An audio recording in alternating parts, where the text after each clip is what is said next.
All right, so today we'll discuss a couple more things. So we'll talk about these statements. So when we talk to people, meron tayong tinatawag na you versus I versus we statements. Ano ba yan tatlo na yan? Okay, so tignan natin ng example. So when we talk about a you statement, it will always be, it's your fault. Late ka na naman. Hindi mo na naman nagawa. Yan, puro siya. Okay? Pagdating sa we statement, there's always what we call na inclusivity. Right? Pag sinabing inclusivity, lagi tayong magkasama. Okay? We were taught na, let's use we. Bakit? Kasi para ma-encourage na ang team. And then at the same time, ma-encourage sila na may kasama sila. Okay?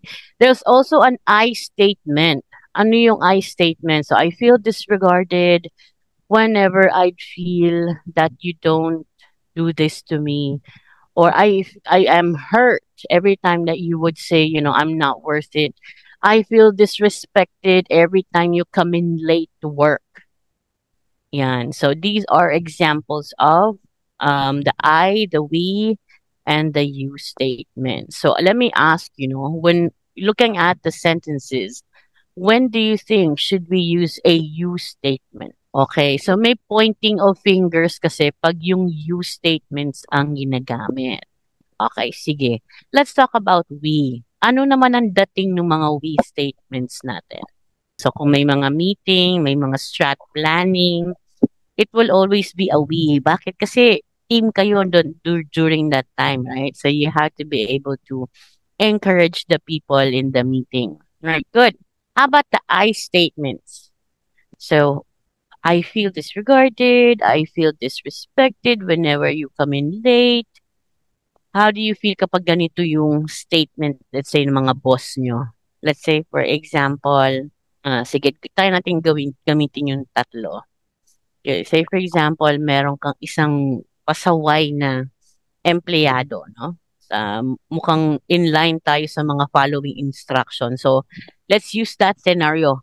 People or a person continuously, habitually disregards your, what do you call this? Disregards your instructions. Okay, so that's the scenario, right? So, let's use the you statement. Hindi mo na naman nasundan yung instruction ko. Lagi na lang ganito.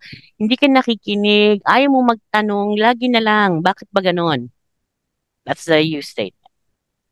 Now, let's use the we statement. Okay. We understand that there are difficulties when it comes to coping up with the instructions. We know that you're new. We try to give you everything. So, what are the questions that you need to ask us? And that's the we statement. Let's talk about the I. I just feel disrespected that whenever I give instructions, there's always disregarding. I feel that I'm being disregarded as well whenever I give out instructions. So this is a very short clip. This is a very good 2 minute. It says there 2 minute therapy for positive communication. Okay?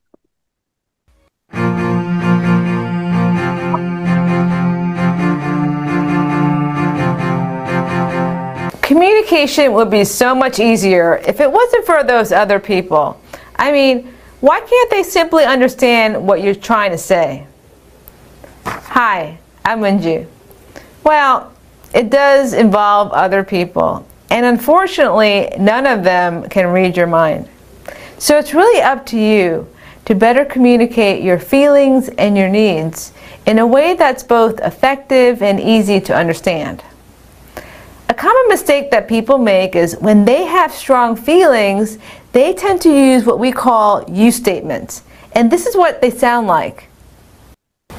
You are always late. You come in here expecting me not to care, and it ruins the whole evening. His feelings are valid, because being late is annoying. But when you hear it communicated that way, it's natural to want to defend yourself. And when the communication becomes about attacking and defending, the conversation is over. At that point, it's just yelling. Instead, I recommend what we call I statements. And it sounds like this. I feel blank when you blank. Because blank. I would like blank. And it sounds like this. I feel annoyed when you are late so often because it seems like I'm not important. I would like you to be more punctual. And it's saying the same thing. It's all about his feelings, and it's less likely to spark defensiveness. And it's impossible to argue with. You can't tell somebody they don't feel what they feel.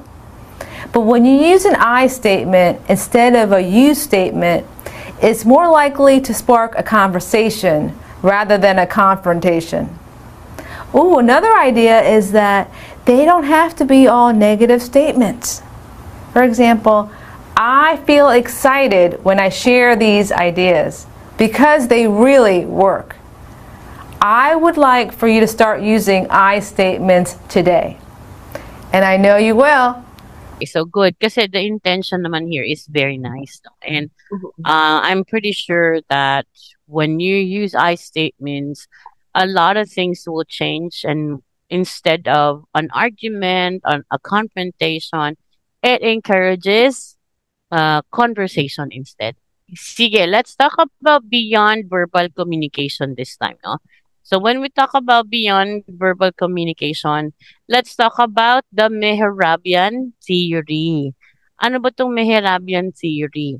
Okay, so there is what we call Mehrabian theory that describes verbal, paraverbal, and of course the non-verbal ways to communicate. So if you look at the percentages, okay, 7% words. So yung words natin, yan yung verbal.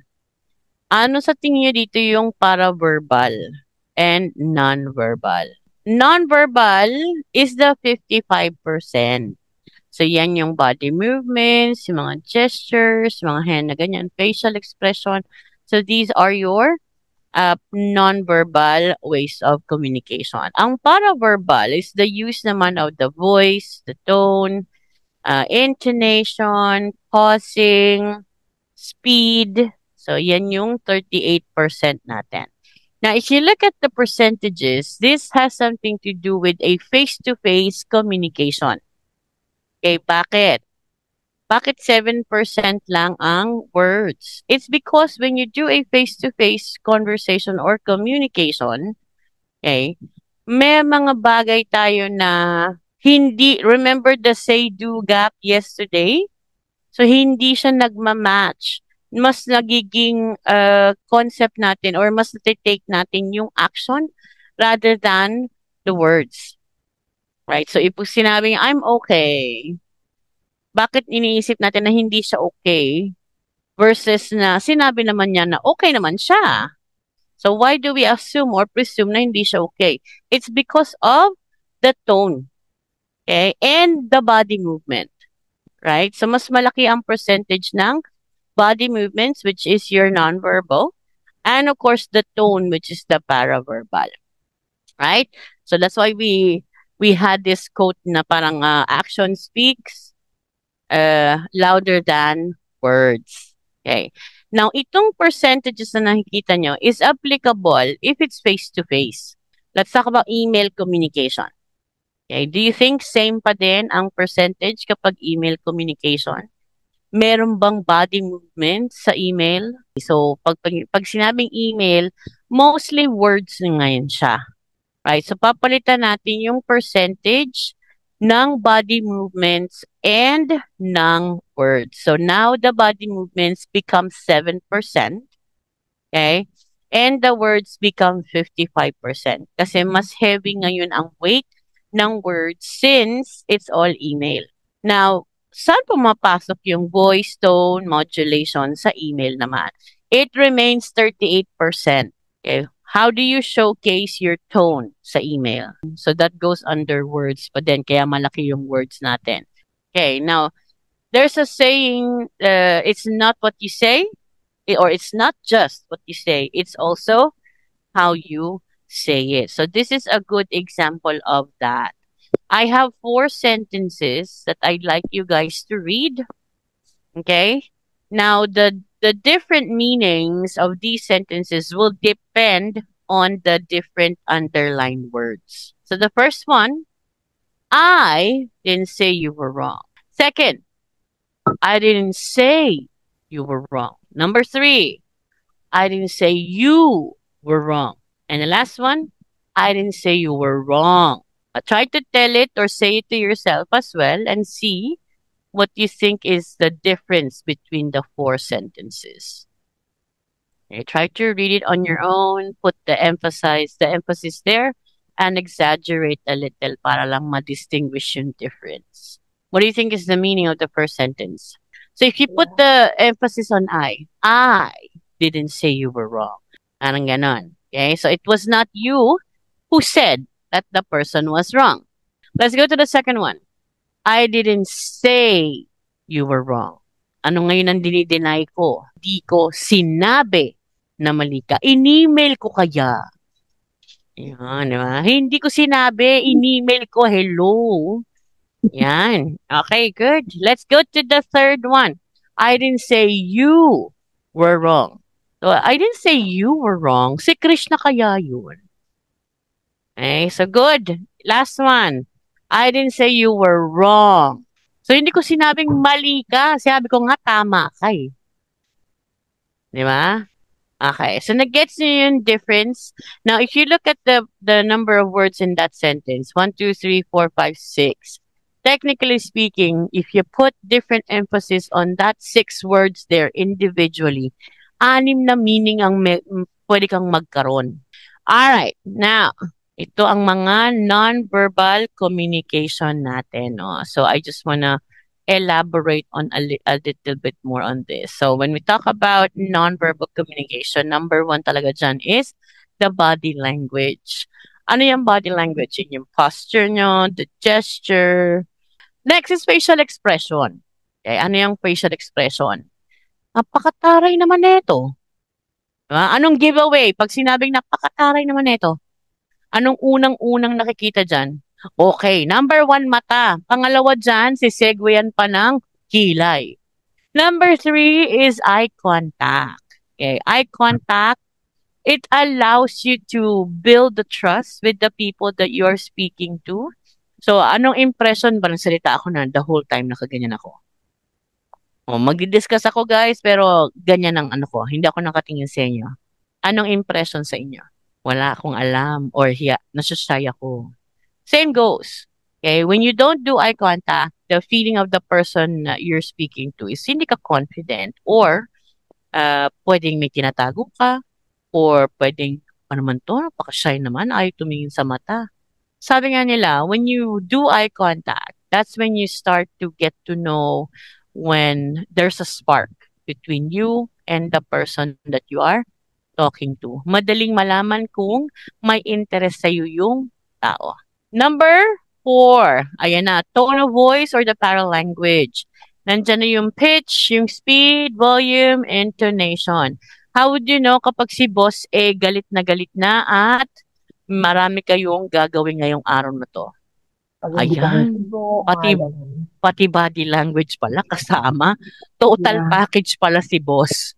Okay, I'm sure pati the use of space kasama yan. Wala siyang gustong kausapin pag galit. Diba? So, ayan. So, part ng body language yan, that the use of personal space. Okay. Next would be appearance. Ang appearance ito is, let's say, when you dress up to impress, iba yung dating. You speak out when, let's say, meron kayong, tapos na ba year-end ninyo? Hindi pa? Hindi pa. Ayan na. So, parating na ang year-end. Nandiyan na yung dress up to impress. Pagandahan na ng damit yan. Okay? When you dress up to impress, it gives you that non-verbal way of saying na, this is me. Diba? Yan dyan yung, this is how I express myself through the dress I'm wearing or through the clothes that I'm wearing. Right? So when you talk to people, hindi lang basta magaling kang magsalita. You also have to dress the part. Okay? So last but not the least is ito na yung emojis natin, no? Emojis, emoticons, kasama na yan sa nonverbal communication ngayon. Kapag online ang communication, mapa-chat, mapa-text, minsan kayo dito sa Zoom, di ba? May mga emojis tayo dyan. Bakit? Nakamute kayo eh. How do you share your emotions? Di-click natin dyan ang emojis. Ang dami-daming pindot para malaman na kayo ay sobrang tumatawa. Kasama na siya. Bakit? It kind of shows that you're partly participation siya. It is used by the trainers or the speaker na, oh guys, give me a heart if you feel this, or give me a happy face if you feel this. So it becomes a non-verbal way of communicating. So marami na tayong ways to communicate today non-verbally.